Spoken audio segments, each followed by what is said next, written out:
en el nombre poderoso de Jesucristo, tu Hijo amado, por quien damos las gracias. Amén y amén. Damos fuerte esa ofrenda de palmas a nuestro Dios, hermanos. Gloria al Señor.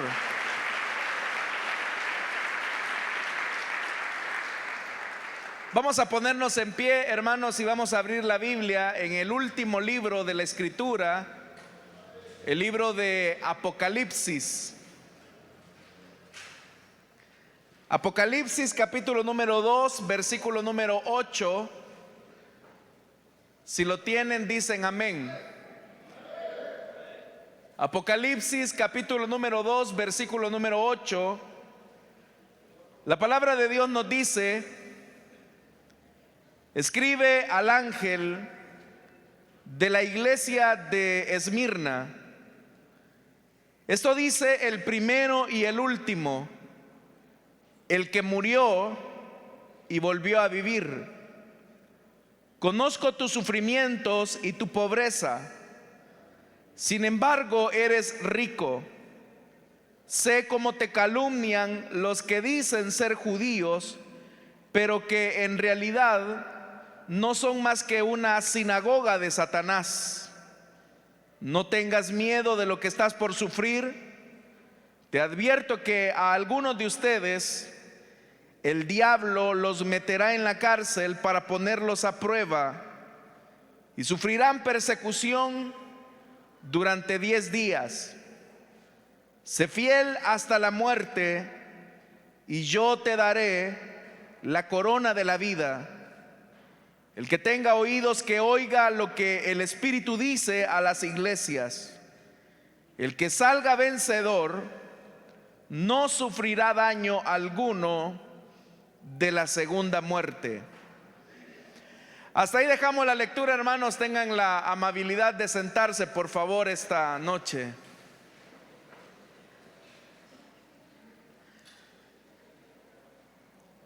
Hermanos, seguimos adelante con este estudio del libro de Apocalipsis, y en este momento nos encontramos con la segunda carta de las 7 que fueron enviadas a el Asia Menor.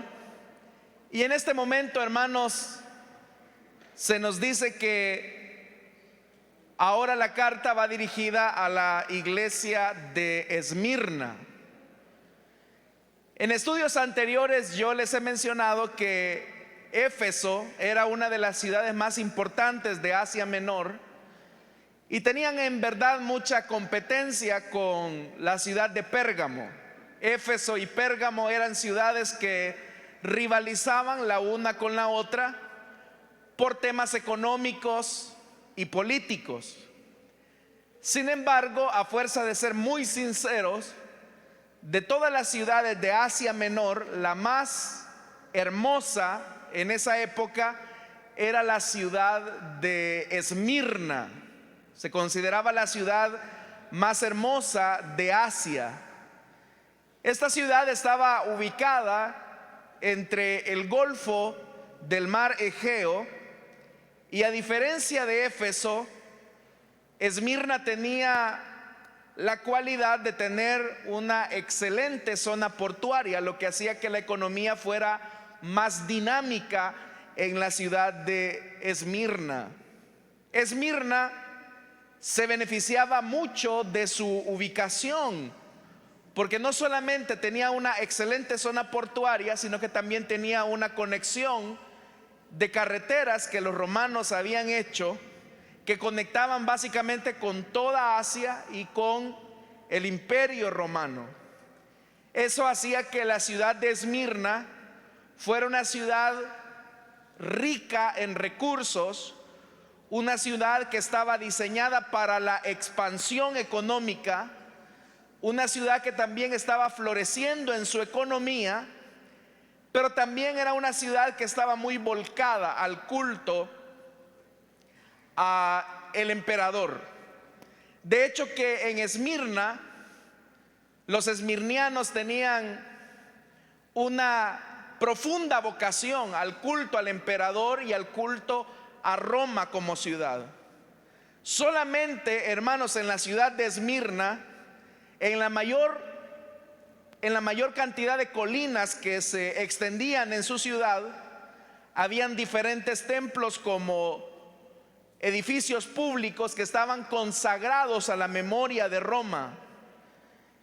Templos como por ejemplo al dios Zeus, templos como al dios Cibeles, templos dedicados a Apolo, a Esculapio, a Afrodita. Básicamente decoraban todo el horizonte, y todos estos templos eran templos riquísimos.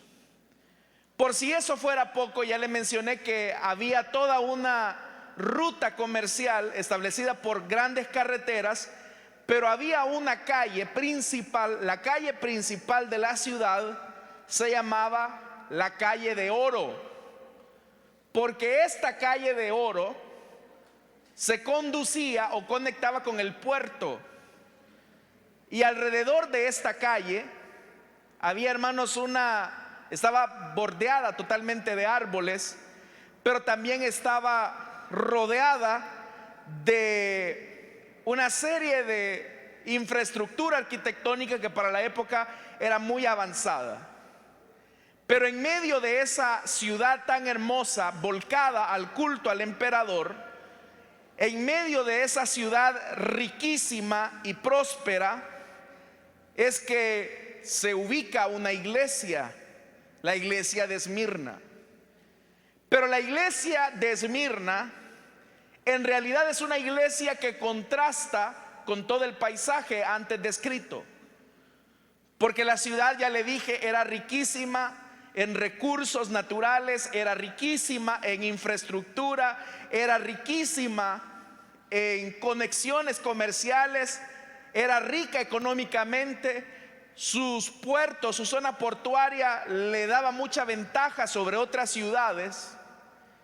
Pero en esa localidad de tanta abundancia y de tanta riqueza, había una iglesia que contrastaba con ese paisaje. Y era una iglesia que se podía catalogar como una iglesia paupérrimamente pobre, económicamente hablando. Así como en las grandes ciudades del mundo, donde hay mucha riqueza, piense en cualquier ciudad como Nueva York, piense por ejemplo en ciudades, hermanos y hermanas, como Washington, Londres, en Europa, o ciudades, hermanos, muy importantes como París, en Francia. En todas esas ciudades tan imponentes donde abunda la riqueza, también hay paisajes de extrema pobreza. Nuestro país no es la excepción, no somos un país del primer mundo, pero en las principales ciudades, usted sabe que son ciudades principales porque es ahí donde se da el movimiento de la economía. Pero en esas ciudades donde hay cierto manejo de dinero y de recursos, es donde también son muy comunes los retratos de pobreza. Y la iglesia de Esmirna estaba también, hermanos y hermanas, enfrentando otro problema, como lo vamos a ver en el desarrollo del texto. Y es que ahí había una comunidad judía que había emigrado de Jerusalén y que se había asentado en esa región. Estos judíos tenían ciertas dádivas, ciertos favores, ciertos privilegios por el imperio, porque básicamente los romanos veían en los judíos como un culto que no generaba mucho problema. Es más, los judíos en cierta medida no se involucraban, pero no tenían mayores problemas con el emperador y tampoco tenían muchos problemas con los ciudadanos. Eran muy prósperos. Se sabe que en la ciudad de Esmirna habían ciertas sinagogas muy lujosas que tenían muchas comodidades. El problema es cuando llegan los cristianos a evangelizar a Esmirna, y no sabemos en realidad cómo llegó el evangelio a Esmirna.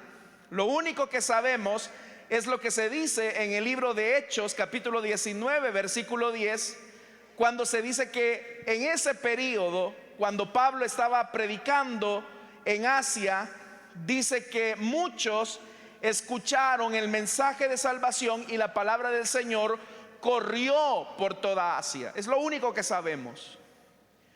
Pero el hecho es que para los judíos que se habían ubicado en Esmirna, el que hubiese una iglesia cristiana significaba un problema. Ellos ya venían de identificar un problema en Jerusalén, usted lo sabe. Los judíos se dedicaron a perseguir a los cristianos y eso condujo, hermanos, a persecuciones muy hostiles, campañas literalmente financiadas por el tesoro del templo para perseguir y arrestar a la mayor cantidad de cristianos posible. Los romanos entendieron, hubo un momento en que los romanos entendieron que los judíos eran una cosa y que los cristianos eran otra cosa. Pero la característica de los cristianos es que ellos no se doblegaban ante el emperador. Pero había en la mentalidad de algunos romanos el que se pudiese confundir a los judíos con los cristianos. Entonces, para hacer esa separación, lo que comenzaban a hacer algunos judíos de Asia es que se aliaban con el imperio en el sentido de acusar a los cristianos de alta traición contra el imperio. Porque si bien es cierto, los judíos no rendían culto al emperador, sí se aliaban bajo el poder de la corona imperial. Pero para los cristianos solamente había un Señor, y ese era Jesucristo, el Hijo de Dios. Entonces eso les ocasionaba problemas. Lo que hacían los judíos es que acusaban a los cristianos de alta traición. La intención de los judíos era que Roma siempre tuviera en claro que judíos y cristianos son dos cosas diferentes. Ahora, ¿qué es lo que se nos dice de la iglesia de Esmirna? Vea lo que dice el versículo 8. Escribe al ángel de la iglesia de Esmirna: esto dice el primero y el último. Hermanos, esto es importante porque el ángel o al ángel de Esmirna, Cristo se presenta como el primero y el último, como el que murió y volvió a vivir. El tema de ser el primero y el último, la muerte y la resurrección, es un mensaje que está íntimamente ligado con el mensaje de la carta a Esmirna. Vamos a comenzar primero con la primera presentación, el primer título: el primero y el último. Cuando se habla del primero y el último, el Señor tiene mucha referencia o está haciendo una alusión directa a lo que dijo el profeta Isaías en el capítulo 44, versículo 6. Cuando él se presenta a sí mismo y dice: el Señor, el Rey y Redentor de Israel, el Señor Todopoderoso dice: yo soy el primero y el último, fuera de mí no hay otro Dios. Entonces, ese título con el que se presenta al ángel de la iglesia de Esmirna es diciéndole: la verdad que has sostenido de que no hay Dios fuera de mí, porque reconoces que yo soy el principio y lo final. Ese Dios que has predicado, que has vivido, es el que ahora te escribe. Es decir, que Jesús se está presentando con características divinas, porque el libro del profeta Isaías está haciendo una alusión directa: no hay otro Dios fuera de mí. Pero es Jesús el que está utilizando esos calificativos de primero y último. Entonces Jesús está manifestando a la iglesia de Esmirna como el Dios de la iglesia. Para la iglesia, Jesucristo es Dios, y por eso es que se presenta en esa categoría. Eso implica, hermanos, que desde el principio Dios es el sujeto soberano, el primero que antecede toda la historia y el último porque la trasciende. Él es el que le dio el origen a las cosas, y arriba de él, eso habla de su trascendencia. Es decir, que el Señor es el origen de todo y la conclusión de todo. Eso es importante, porque lo que Jesús está haciendo es reafirmar la convicción de la iglesia de Esmirna. Para los cristianos de Esmirna, César no era Dios. Para los cristianos de Esmirna, Zeus no era Dios. Para los cristianos de Esmirna, Afrodita no era diosa. Solo uno era Dios y solo uno era Señor, y ese era el soberano de los reyes de la tierra, el cual es el Señor Jesucristo. Entonces, vea, el Señor está reafirmando la fe de los esmirnianos, pero eso ha tenido consecuencias, porque dice: el que murió y volvió a vivir. El segundo dúo de presentación tiene que ver mucho con el contenido de la carta a la iglesia de Esmirna, porque habla de muerte y habla de vida. Habla de muerte y habla de vida. Pero también esta carta de Esmirna recoge el tema anterior con el que terminó la carta hacia la iglesia de Éfeso, porque la promesa que se le hizo a la iglesia de Éfeso es precisamente que al vencedor, dice, se le dará derecho a comer del árbol de la vida. Entonces es interesante que el contenido de la carta a la iglesia de Esmirna estriba en esos dos elementos: vida y muerte. ¿Por qué es importante esto? Porque si ahora el Señor se le está presentando a la iglesia de Esmirna como el primero y el último, haciendo una clara alusión a la divinidad de Jesús, el sostener esa convicción podía llevar a los cristianos de Esmirna a la muerte. Hoy para nosotros, hermanos, decir que Cristo es el Hijo de Dios, que es Dios mismo, que es el Señor y el Salvador, no representa ningún problema.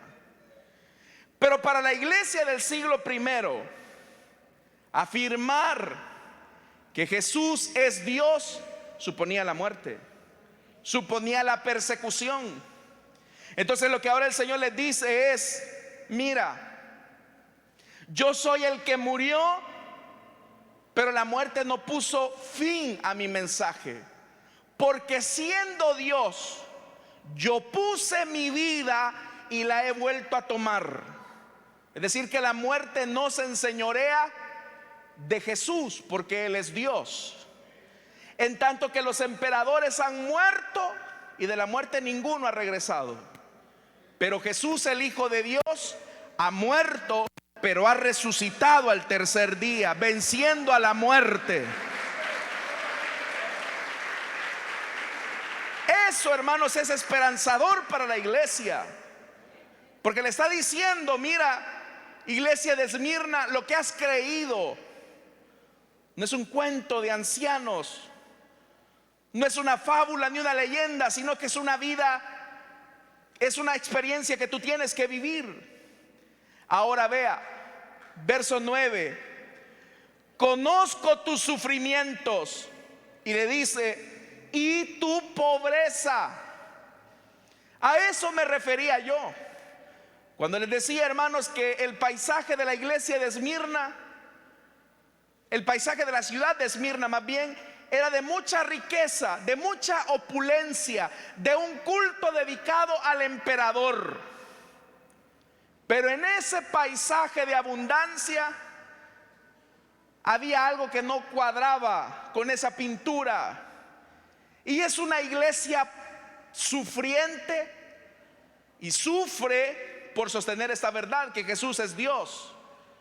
Sufre por proclamar las verdades del Evangelio. Pero a diferencia de lo que nosotros podemos creer, el predicar esa verdad no les había traído riquezas. Al contrario, les había provocado marginación, menosprecio de los otros ciudadanos de Esmirna. Entonces, ¿cómo veían los esmirnianos a los cristianos de Esmirna? Como gente pobre. De hecho, hermanos, la palabra que aquí se traduce pobreza da a entender como pobreza extrema, casi al punto de andar mendigando. Es decir, que la iglesia de Esmirna era una iglesia de extrema pobreza, que no tenía muchos bienes materiales a causa de mantener viva su fe, a causa de no tener los beneficios que el emperador les daba a sus seguidores.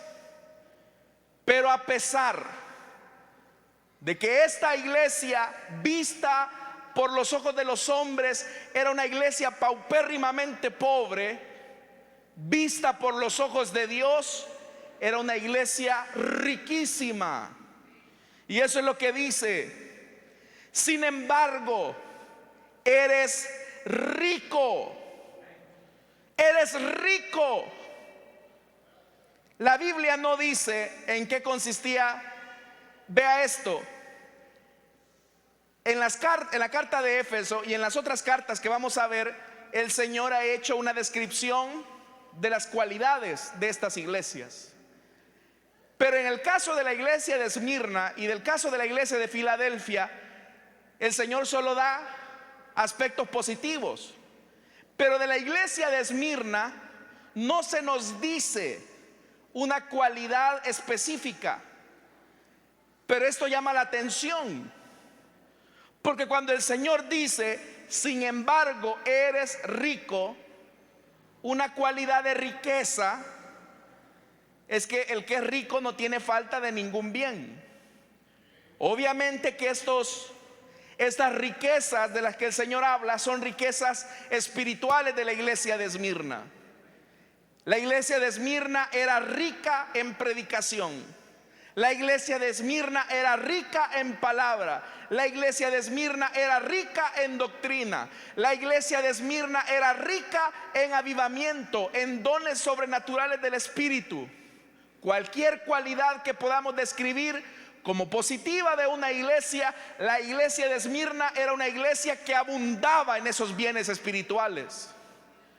Entonces, hermanos y hermanas, le dice: yo sé que tú eres una iglesia rica. Esto, hermanos, a nosotros nos dice algo muy importante, y es que las cosas como nosotros las vemos no es como Dios las ve. Piense por un momento en esto. ¿Qué hace a una iglesia ser iglesia rica? ¿Qué hace que podamos decir nosotros que una iglesia es una iglesia muy rica? En realidad, los parámetros de abundancia o de riqueza espiritual muchas veces están medidos por lo que apreciamos, por lo que vemos. Y en una cultura donde el templo, las instalaciones son la medida para averiguar la prosperidad de una iglesia, es ahí donde muchos se confunden y dicen cosas como: qué iglesia más bendecida, aquí hay aire acondicionado, hay butacas cómodas, piso alfombrado, estacionamientos de sobra, atención especializada en los niños. Nosotros podríamos hacer una descripción de lo que significaría una iglesia rica. Pero si fuéramos a una iglesia donde quizás a lo mejor los hermanos se reúnen debajo de un árbol, como sucede en África, sentados no en sillas sino en piedras alrededor de los predicadores que descalzos anuncian su mensaje, el mensaje de Jesús. Nosotros diríamos, son iglesias pobres. Pero ya le dije, la forma en que nosotros juzgamos la espiritualidad de una congregación no es la misma de Dios. Entonces, hermanos, la pregunta que debemos de hacernos nosotros ahora es la siguiente: ¿qué es lo que le atrae para congregarse acá? ¿Qué es lo que nos atrae para venir a este lugar? Porque hay personas que escogen su iglesia para congregarse por estas cosas que he mencionado, por las comodidades que ofrece un local, por las comodidades que puede ofrecer un servicio. Pero es ahí en realidad donde tenemos que ver que Dios no mira las cosas que el hombre mira. Dios mira otras cosas. Eso es lo que verdaderamente hace a la iglesia una iglesia rica. Entonces, hermanos, ser iglesia en una ciudad rica es tentador. Ser iglesia en una ciudad donde hay prosperidad es muy tentador. Los hermanos que nos están viendo a través de las redes, nos escuchan a través del internet y viven en los Estados Unidos, saben lo difícil que es congregarse allá entre semana. Allá las personas tienen que tener 2, 3 trabajos para cubrir sus necesidades. ¿Cuándo se congregan? El domingo nada más. Y en esas circunstancias donde hay abundancia de riqueza y de bienes, es donde se vuelve frágil la espiritualidad.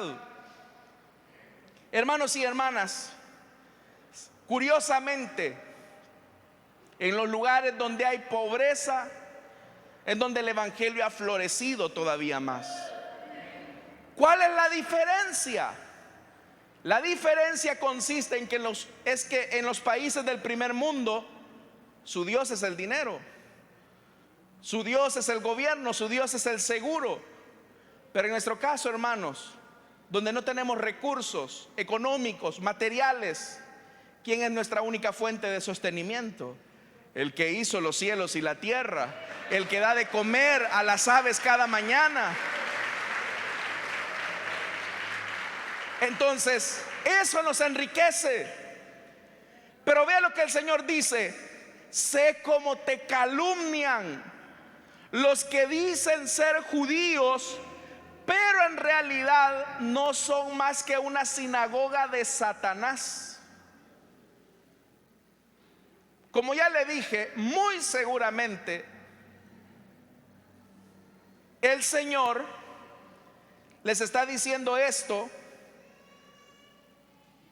porque ahí en Esmirna habían judíos que no querían tener problemas con Roma, no querían que los asociaran con los cristianos pobres. Ellos querían seguir teniendo sus beneficios del imperio, y para eso tenían mejor que señalar a los cristianos como traidores, porque eso era un síntoma de patriotismo genuino. Entonces muchos de ellos, los describe el Señor como sinagoga de Satanás. Estos judíos tenían todos los beneficios, tenían espacios públicos para levantar sus sinagogas, tenían a lo mejor beneficios para celebrar ahí sus reuniones, tenían todo materialmente hablando, pero no tenían nada espiritualmente hablando. Eso, hermanos y hermanas, nos debe a nosotros de colocar en una verdad, y es que la iglesia nunca debe de depender de ningún poder de esta tierra. Cuando la iglesia comienza a recibir beneficios de los gobernantes, está traicionando su fidelidad y su lealtad al señorío de Cristo. Cuando de repente hay un beneficio por ahí: oiga, pastor, lo quiero bendecir con un equipo de sonido, le quiero proveer de una ayudita. Pero por favor, de esto no nos predique. De esto por favor no nos hable. El Señor diría de ti: eres una iglesia rica, tienes tus comodidades, tienes tus lujos, pero en realidad eres una sinagoga de Satanás. Porque si algo, hermanos, debemos de entender, es que Dios es todopoderoso para sostener a su obra. La iglesia no necesita de la mano de ningún gobernante, solo necesita del Señor. Eso puede significar que a veces se tenga que pasar pobreza. Contrario a lo que enseñan los predicadores de la teología de la prosperidad, ser cristiano, ser fiel al señorío de Cristo nos puede conducir a la pobreza. Si a usted le han vendido un evangelio donde le han dicho que Cristo prospera, bendice, enriquece, así por así lo han estafado. No es el evangelio real. Ser cristiano muchas veces supondrá vivir en pobreza. A eso se refería el apóstol Pablo cuando decía: he aprendido a vivir en escasez y en abundancia.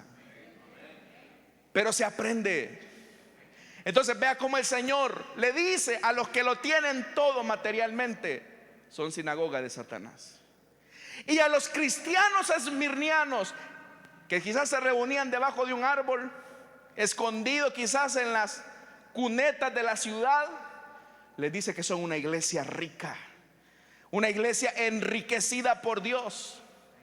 Uno diría que a una iglesia que ha sido enriquecida por Dios, lo que le espera son bendiciones. Vea lo que dice el versículo 10: no tengas miedo de lo que estás por sufrir. No tengas miedo de lo que estás por sufrir. Te advierto que algunos de ustedes el diablo los meterá en la cárcel para ponerlos a prueba, y sufrirán persecución durante 10 días. Vaya, una iglesia fiel. ¿Qué es lo que usted le daría a una iglesia fiel?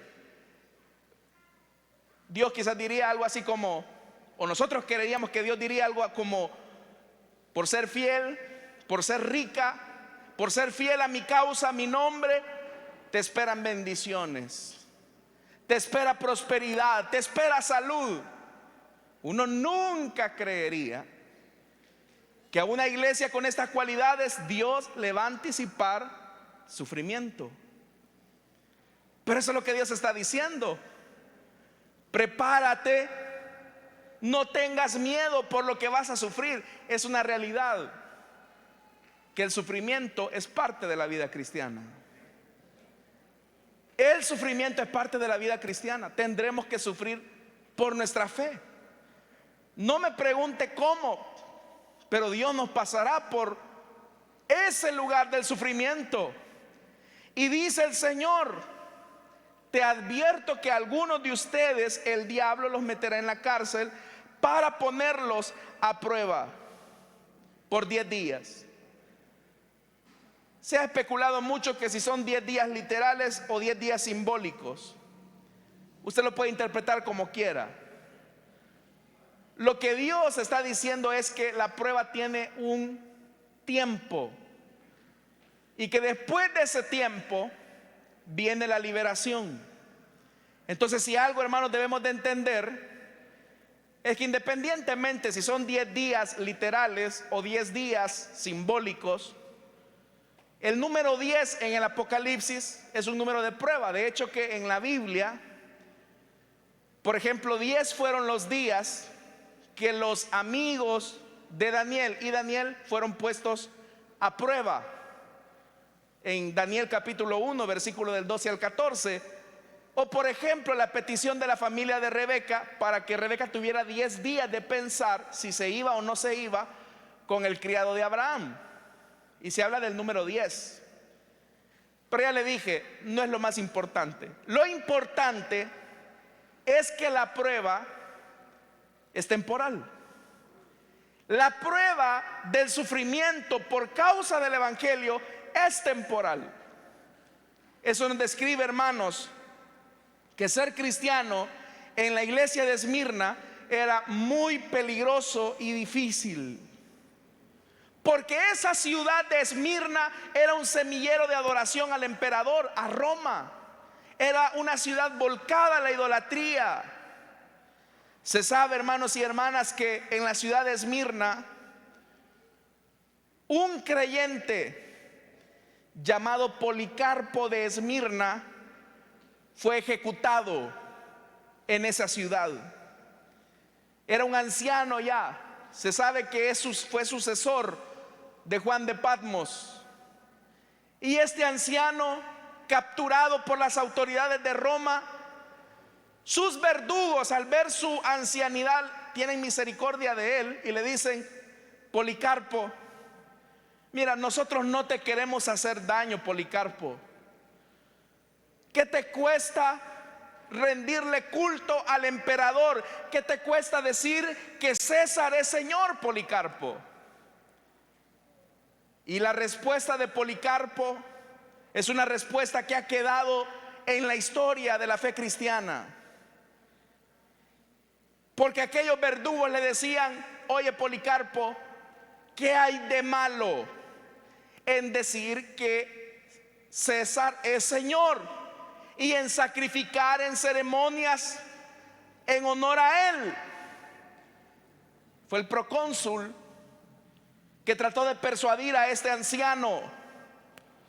Este procónsul le decía: tenga consideración de su ancianidad, usted ya está viejito, ¿para qué quiere ser quemado? ¿Para qué quiere ser muerto? Jure por el honor de César, arrepiéntase y diga: fuera con los ateos. Porque a los cristianos se les llamaba ateos, porque no tenían una figura física a la cual adorar. Pero es ahí donde Policarpo les responde. Y les responde, hermanos y hermanas, de una manera contundente. 86 años el Señor ha sido fiel conmigo y no tengo ninguna causa por la cual negarlo. Ese anciano, determinado en su posición, dijo: Cristo no me ha hecho ningún mal, ¿por qué ahora tendría que negarlo? El procónsul lo amenazó y le dijo: Policarpo, si tú no reniegas de Cristo, en este mismo momento te vamos a convertir en una antorcha humana. Y Policarpo le dijo: tu fuego acá en esta tierra es temporal, pero el fuego de la condenación eterna, ese nunca acaba, le dijo. Yo estoy más que seguro que al cerrar mis ojos en esta tierra he de encontrar a mi buen Salvador del otro lado.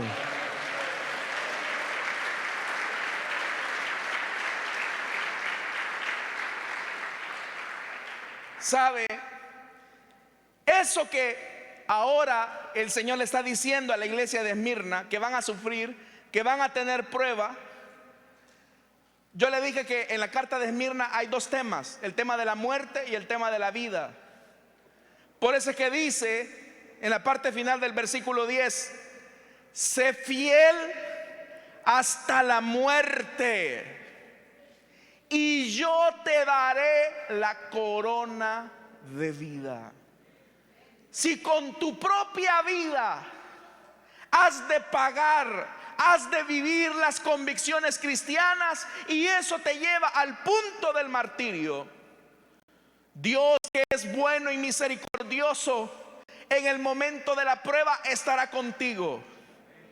Y aun cuando tus verdugos amenacen para que traiciones tu fe, mantente fiel hasta la muerte. Los cristianos de Esmirna, hermanos, no eran cristianos amilanados como los de ahora. No eran cristianos que se atemorizaban o negaban su fe por cualquier cosa. Aquí muchos, cuando les dicen en el trabajo: Dios le bendiga, hermano, hola, hola, les dicen. Esconden la Biblia. Cuando vienen a la iglesia, en una bolsa negra traen la Biblia. no es para que no se me moje, dice. No, no se engañen, no le da pena salir, que lo vean como cristiano en su colonia. Pero Jesús dijo algo: el que se avergüenza de mí delante de los hombres, yo me avergonzaré de él delante de mi Padre. Así que, hermanos, no se avergüence del evangelio, mantenga firme las convicciones cristianas. Si eso le va a costar su trabajo, si a usted lo quieren involucrar en un robo, usted dice: no, soy cristiano, soy hijo de Dios, pues te vamos a buscar un chancecito para que te vuelen la cabeza aquí. Bueno, prefiero irme sin empleo, pero no haber negado a Cristo. Hermanos, ya viene el fin de año y muchos quieren quedar bien con el compadre de Estados Unidos. Que Dios tenga misericordia de algunos de ustedes. Pero estos cristianos, hermanos, estos estaban bien definidos. Estos estaban firmes. Estos no estaban jugando al evangelio. Estos estaban dispuestos a dar la vida. A estos cristianos una tormentita no los detenía. Eran cristianos fieles que estaban listos para dar su vida si fuera necesario. Porque es en la vida donde hacemos patentes los sufrimientos de Cristo y nuestra causa, a quien decimos servir. El verso 11 dice: el que tenga oídos, que oiga lo que el Espíritu dice a las iglesias. Yo se lo he dicho, hoy que estamos nosotros reunidos acá, nuestro Señor Jesús se pasa en medio de la iglesia y Él sabe quién es fiel y quién no es fiel. No nos compete a nosotros decir: este tiene cara de fiel, este un poco infiel. No, no nos compete. Es el Señor el que juzga los corazones. Es el Señor el que pesa las intenciones. Pero ese Señor sabe quién está de su lado y quién ha venido a pasar el tiempo aquí. Sabe quién está definido y quién está indefinido aquí. Puede ser que quizás no tengamos ni un 5 en nuestra bolsa, pero si estamos enriquecidos de la presencia de Dios, mis estimados hermanos, ese es el valor más apreciado que podamos tener. Amén, hermanos.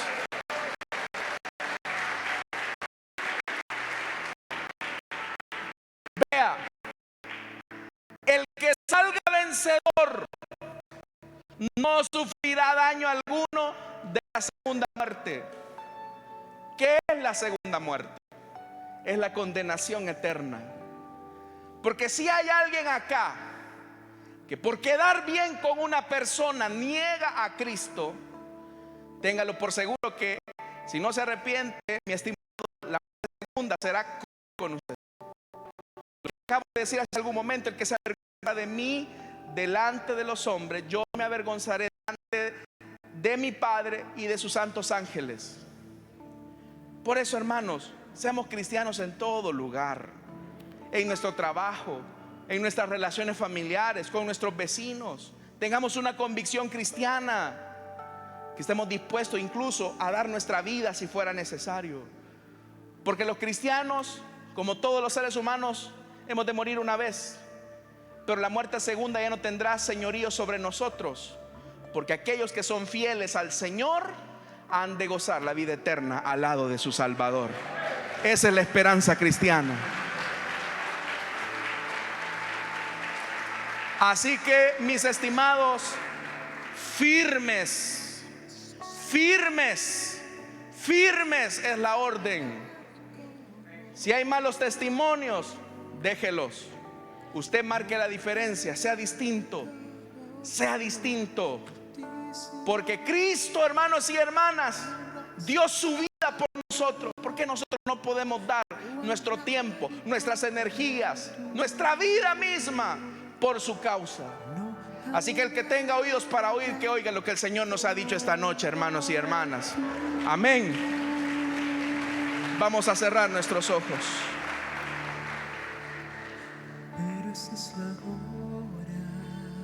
El que quiere a su padre o a su madre más que a mí no es digno de mí, dijo Jesús.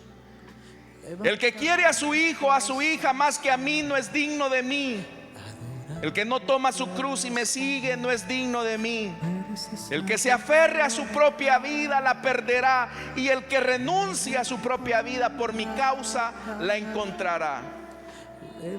Esta noche quiero hacer una invitación rápidamente para las personas que desean entregarle su vida a Cristo o que desean reconciliarse. Les invito para que en el lugar donde están se pongan de pie. Vamos a orar por ustedes. Si usted desea venir aquí al frente, lo puede hacer. Queremos orar por usted. ¿Hay alguien? ¿Hay alguien que quiere entregarle su vida a Cristo o que desea reconciliarse? Póngase en pie. Vamos a orar por usted. Y no hay nadie como tú, Altísimo, milagroso ¿Habrá alguien? Salvador. No hay nadie como tú. No hay nadie. ¿Hay alguien que desea reconciliarse con el Señor, que sabe que no ha vivido su cristianismo como desea? No hay nadie como Sé fiel hasta la muerte. Es la orden del Señor. Termino, hermanos, amigos. ¿Habrá alguien esta noche? Milagroso Salvador, no hay nadie como tú. No Dios le bendiga al joven que viene. Bienvenido, hermano. ¿Hay alguien más que desea entregarle su vida a Cristo? ¿Que desea reconciliarse? Póngase en pie. Vamos, si has negado a tu maestro, este es el momento para volver nuevamente. Allá atrás hay alguien. Vamos. No hay nadie como tú. Es mejor venir y confesar nuestros pecados ante el que puede perdonarlos. ¿Hay alguien que desea reconciliarse? La invitación también es para usted, estimado hermano, amigo, que nos ve a través de las redes sociales de nuestra iglesia o que nos escucha a través de la radio. Puede ser que no tengamos nada en este mundo y ser ricos para con Dios, pero qué triste es tenerlo todo en este mundo y no tener al Dios que hizo todas las cosas. Esa es la peor agonía y la peor pobreza de muchos ricos.